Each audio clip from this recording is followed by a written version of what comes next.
Lah aset di saat semua orang ketakutan, semua orang nggak ada yang mau beli aset. Contohnya di saat COVID, orang semua takut. Itu gue beliin murah-murah perusahaan-perusahaan bagus. Contoh lagi, ketika kasus FTX, exchange di luar meledak, Bitcoin turun sampai 16.000. Semua orang takut, semua bilang itu sudah habis. Ya. Gue tahu ini adalah aset yang langka, use case-nya ada, diingini oleh banyak orang waktu itu, dan dikasih harga yang sangat terdiskon. Ya pasti gue sikat. Seperti zamannya kepemilikan perusahaan yang murah di saat 2020. Gue lihat ini bank bagus sekali. Kenapa harganya segini? Ya lah, banyak besar sekali, harganya kok segini. Ya gue beli dengan semua uang gue. Karena jarang-jarang kadang kita dapat kesempatan seperti itu di hidup. Ya, itu yang disebut dengan momentum. Itu yang orang lain bilang hoki. Tapi gue punya uangnya. Gue punya persiapannya di saat kesempatannya datang. Di saat semua orang ketakutan. Banyak juga, ya kesempatan itu datang ke semua orang. Tapi satu, gak semua orang waktu itu punya uangnya, gak punya persiapannya. Gak semua orang tahu harus ngapain, ya kan?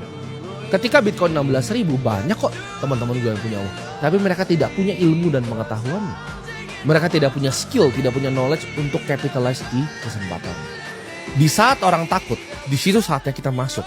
Di saat semua orang euforia, semua orang pesta, semua orang senang, di saatnya itu kita ambil. Investasi itu butuh waktu. Sama seperti kita menanam padi. Jangan langsung lu panen. Tunggu dulu, sabar dulu, lihat dulu.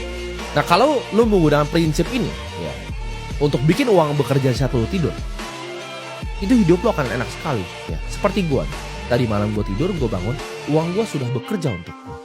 Salah satu perusahaan yang gue cover dari 2015, sekarang gue memiliki hampir puluhan juta lembar. Dari puluhan juta lembar itu, November nanti gue dibagikan dividen interim, Maret gue akan dibagikan dividen lagi. Dari 3,36% dividen yield yang gue dapatkan dari situ, gaji gue kira-kira ya lebih besar dari beberapa direksi di situ. Direksi kerja dari pagi sampai malam. Sedangkan gue sebagai investor di situ, gue hanya duduk tenang, diam. Gue bisa ajarin apa ilmu yang gue punya, gue bisa ajarin hal seperti ini. Itu sudah lebih ya dari lo mau ngomong direksi-direksi bankir-bankir yang sudah senior. Pendapatan gue hanya dari dividen di satu perusahaan yang gue punya. Dan ini perusahaan paling besar di Indonesia.